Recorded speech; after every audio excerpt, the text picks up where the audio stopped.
Welcome to the Chief of Cybersecurity podcast, where we discuss relevant information surrounding protecting networks, devices, and data from unauthorized access or criminal use from hackers. Also, industry best practices and the cybersecurity workforce. Made possible by CMIS. Learn more at cmis.net. For a list of publications, visit dwaynehart.com.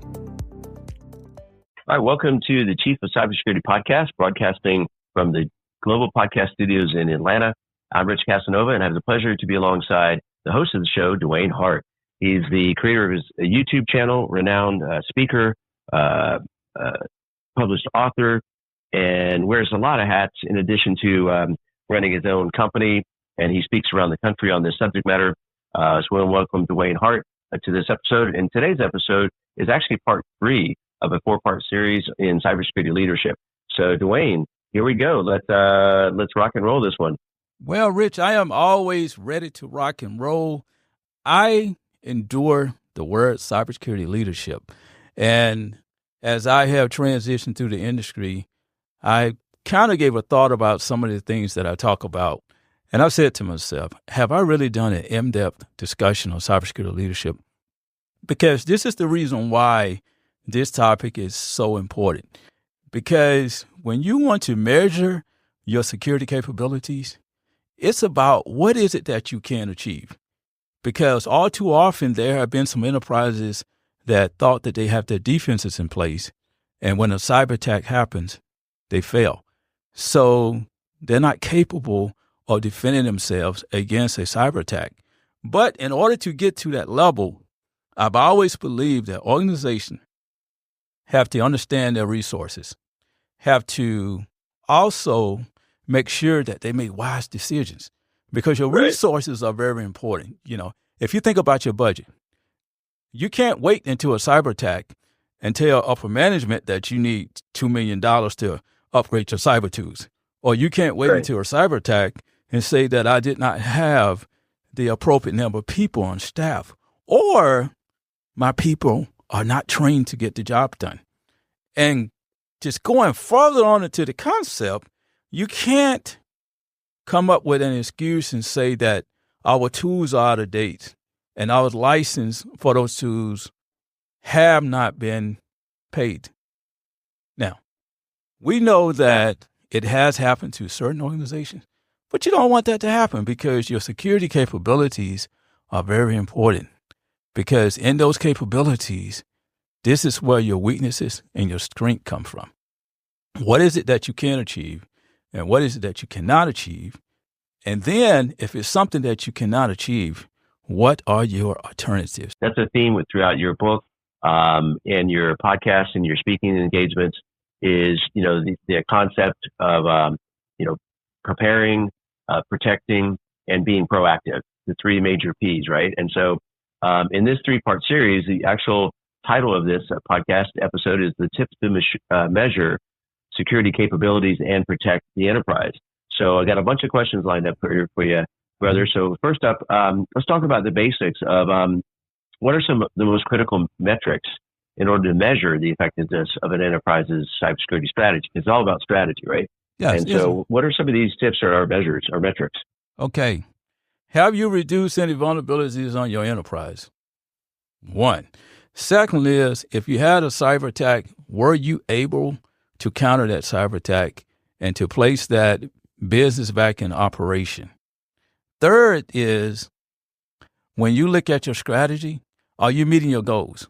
Because your customers are your end goals, and your customers rely on your cybersecurity products and your services.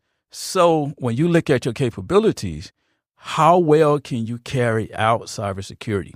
And if it's not carried out to your customers, because you may be a third-party vendor and you may have to in-house information for customers as well. And your cybersecurity program has to be effective, and it has to be able to defend the enterprise, but also too, operational resilience has to be in place too, because we know that changes happen.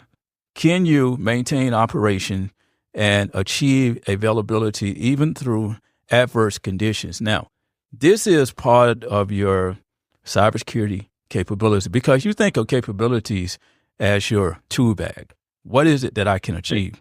When I think about some capabilities, I go back to the Navy, because if you think about most of the naval ships, they are designed to protect themselves in a combat zone. Are you capable of detecting an enemy? Are you capable of shooting a missile off of a ship? Are you capable of shooting guns? Are you capable of keeping the ship in smooth operations? Are the engines operating on board the ship? All of those things have to be reported to the captain. So, and this architect of cybersecurity, upper management and C-suite professional has to have information based on the architect and knowing whether tools are operating, manpower, knowing that the budget is there, knowing that you can operate 24/7. This is what your capabilities are supposed to do for you, because if you don't understand your capabilities, you cannot make great decisions. Now I know you absolutely, right. Yeah, absolutely. And you know me, I love analogies, and so I love what you draw upon your naval experience and the analogy of a ship. It doesn't have its weapons, not just on board and in place, the physical element of it, but if they're not maintained, if they're not up to speed, or they're not prepared. And so along that line, so back to cybersecurity leadership. So how can leaders in that space? A two-part question. One, how can they assess the maturity of their security capabilities? But also, what about risk assessment? What role does that play? Okay.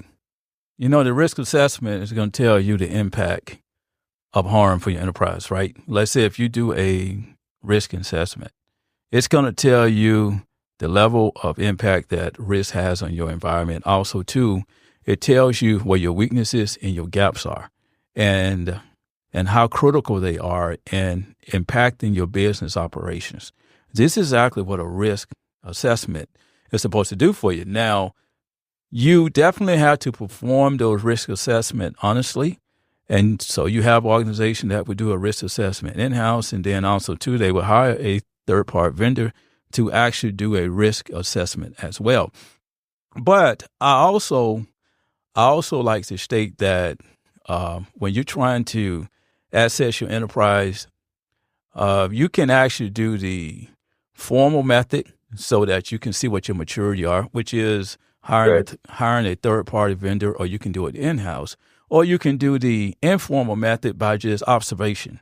Well, like weekly at meetings and looking at all of the reports that you have, you can look at that and you can make a determination on whether you can defend that enterprise, whether your SOC team is operating and doing exactly what they're supposed to do.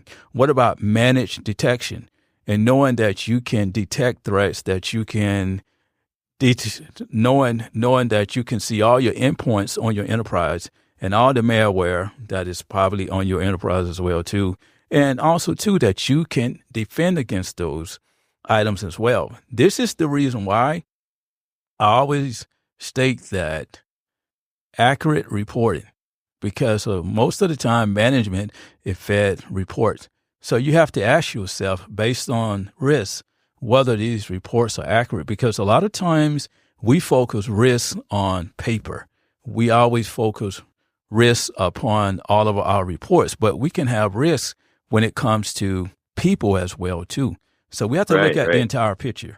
And the human element and personnel and your team members. We're going to be talking about the team perspective here in a minute. But what you guys kind of hit on to summarize your statement a little bit is much like aligned with businesses. They think in terms of KPIs or key performance indicators. Mm-hmm. So that's what you're talking about. You need to not only have the plan in place, but to be able to kind of monitor and assess what's been done right or wrong, and where we move forward. But so let's go on to another interesting topic.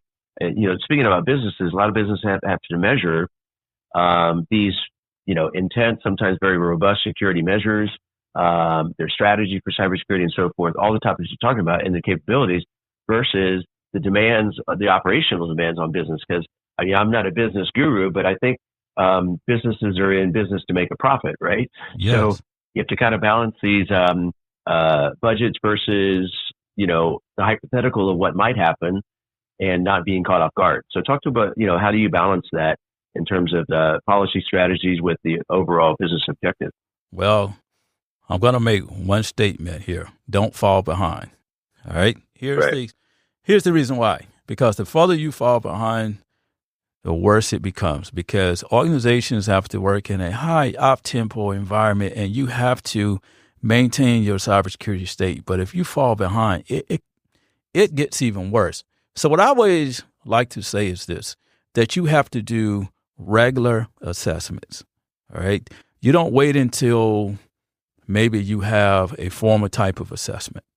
Like you do the informal assessment. Some of the other things you can do as well too is to be very proactive in cybersecurity. And you have to make sure that you build that team that will talk into. Yeah, let's talk about team. And I like the premise of what I think you're proposing is not only the formal assessments, but sometimes one of the best KPIs is when the organization doesn't have a scheduled performance, analysis. You kind of catch them off guard with the intent of not to embarrass them, but to make sure, again, it's all about preparedness. So let's talk about, you kind of teed up team. Let's talk about, some of the best practices for organizations and from the leadership standpoint of, they're dealing with their stakeholders. It's all about communication, right? So how do you communicate this importance to, the non-techie, so, some of the stakeholders, senior management, but, at the end, but also the guys at the front lines? Hey, I'm the front line because you always have to be performing at the front line because cybersecurity is always out there in front. So you need to be out in front as well. One of the things I would say is don't fall behind, because if you fall behind and if you're working in a high up-tempo environment, your operational workload will increase and you will fall further and further and further behind. And then what happens is you place hackers closer and closer to the finish line. So what I always like to say is that you have to assess regularly, right? So that means that every time you get reports, then you need to look at those reports.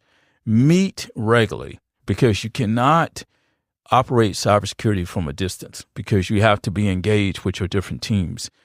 One of the other ways too is to make sure that you prioritize all of your importance. What is it that you really need to know when it comes to cybersecurity? Because in these high up-tempo environments, there are certain things that carry importance over others. And there are some things that you need to know, because as a leader, you just can't take all information and push to the side. And then there's going to be times when you're not going to be able to be receptive of certain information. So when you look at your priorities then, well, you want to focus on your SOC environment, because that's where you can defend against all of your attacks. You want to look at things such as your vulnerability management program as well too. Are you really capturing all those vulnerabilities? Because if those vulnerabilities start to increase, and if you're in a high up-tempo environment, you may not have a chance to remediate those vulnerabilities. And then at the core of those vulnerabilities could be open gateways for hackers to come in to carry out all of their exploits. So what you have to do is to be proactive, operate from the front line, and also to make sure that you communicate the vision to your teams. And, you have to do it on a regular basis. Maybe it be formal and may it be informal. And you'll have success at what you do in these high up-tempo environments, because I've been there as well too, especially as a junior analyst. I mean, I come in on a shift to work and I didn't even have time to go to lunch. But at the end of the day, the work was done.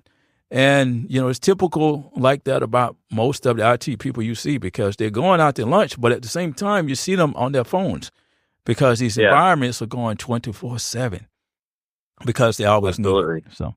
Absolutely. Yeah. So this has been a phenomenal episode. We're coming to a little bit of a close here. We're going to wrap things up in a minute here, but I got one last question, kind of a two-part question. So talk to us as we kind of close things up, and obviously if you want to cover any other topics on your mind as well. But here's what I'm thinking, or a question I have for you. Talk to us about, in today's fast evolving threat landscape. I mean, cyber attacks are not only, we've been talking from the technical standpoint, from the traditional cybersecurity that we think in terms of, but talk to us about the physical breaches. They're becoming more and more increasingly sophisticated. And the second part of this question is back to the tech. So give us some examples or talk to us about firewalls, intrusion detection systems. And most interesting on the forefront is the whole premise of biometric authentication. So from the physical to the tech. Ready, set, go. Go, Mr. Dwayne Hart. All right. Well, guess what? This is where you grade your security capabilities there. All right. Are you driving protection at each one of those stages? Because there's a term we use in cybersecurity. We call it defense in depth, right? If you go and take a look at a person that parks into a parking lot and walks into a building, now that's physical security there. What you have to do is to make sure that those practices are in place, because that's part of your cybersecurity capabilities. Can you defend your enterprise based on the physical level? As you begin to move into the building, now what happens is that you have to go through a data center. Well, guess what? Well, you have to be authenticated to go through that data center. And now with biometrics and the other type of technologies that are merging, you're going to have to understand the capabilities that you have at protecting those different type of technologies. And the only way you can understand that is that you have to regularly access those programs. But at the same time, when you purchase these products from the vendors, like you really need to do a test on these products too. Right. And just seeing what you are capable of doing, because so many organizations have spent so much money on these cyber tools, and then they spend 2 years trying to re-engineer those products to work. Well, guess what? You are at a reduced capability now because, see, you can't protect those products. And if you put them on your enterprise, so that means that they're most vulnerable because you can't get them to operate efficiently. So as you move through the door now, and as you begin to go through the data center and you sit down, and now what happens is you're at your computer and you log in, and now there's software applications that you have to use. Well, guess what? Have you really performed a penetration testing on those software products and see exactly what you're capable of actually achieving with those products? Because if there's a configuration problem with those products, and if there are some loopholes, and if a hacker can gain access to those tools, well, maybe they can invoke some reverse engineering on your products or your tools there. Now what happens is that could reduce your capability, because cyber defenders use tools. That is part of their job. If per se there's a reduced capability of any of those tools, how can a leader say that they can effectively defend against the enterprise? This is why you need to have alternatives in place. What if this tool goes down? I am not capable of logging information. So what are my alternatives? What else I can use? This is the reason why most organizations have multiple tools, because some of the tools are better at logging than others, and certain tools are better at scanning than others. But at the same time, you always want to understand your capabilities. Where's your weaknesses and where's your strength? And if you have any weaknesses, then what are your alternatives? Because you don't want to wait until a cyber attack happens and say, oh, I can't operate now because this tool is not working because I don't have no license agreement. See, you don't want to be like that. See, this is not. Absolutely. It's all about preparedness and awareness. So we're a little bit almost overtime here. So I'm going to try to ask you, close things out. You have maybe a couple of announcements of what you've been up to in the last couple of months. And then we have the next episode coming up here. We'll introduce here in a minute as we close things out. Well, hey, guess what? I've been on the speaker trail, my people. I've been up in Canada. I was on a panel session, and I was talking about AI and the modern warfare, because now the government/military is starting to incorporate AI into its systems. And I've also have been doing some conversation at some career expos, talking about AI and also cyber security as well too. So I've been through a lot of great places, a lot of great traveling, and a lot of great conversation. But I had a great time in Canada, really speaking on the stage. You know, I don't speak French, but I had a translator. Everybody was able to hear everything that I had to say, right? And I met some great people while I was there. You know, with cybersecurity is all over the world, and just to see all of the professionals from a global scale is really good. And, you know, it shows that we are all connected and we all are trying to drive that one vision, is to make sure that cybersecurity stays at the front line. But also, too, I want to tell my audience that if you go to my YouTube channel, I now have a brand new sizzle that I created from my speaking events, and you can see exactly what I've been doing and all my testimonials as well, too. Yeah, I had the pleasure to get a sneak peek at that trailer, and yeah, you knocked it out of the park. Yeah, you definitely want to grab some popcorn and check that one out. It's a good one.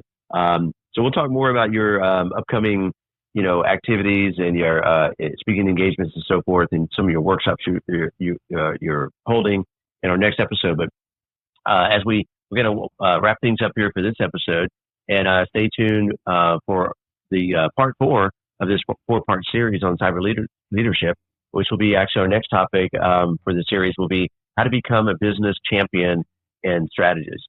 And I don't know if super cape is required for that or a, you know, but it sounds like an amazing episode. We got lots in store for that one. So again, Rich Casanova signing off on behalf of Dwayne Hart. And for this episode, all other episodes, as well as get a copy of his book, book him as a speaker, check out his YouTube channel. That can all be found at DwayneHart.com. And we'll see you in our next episode.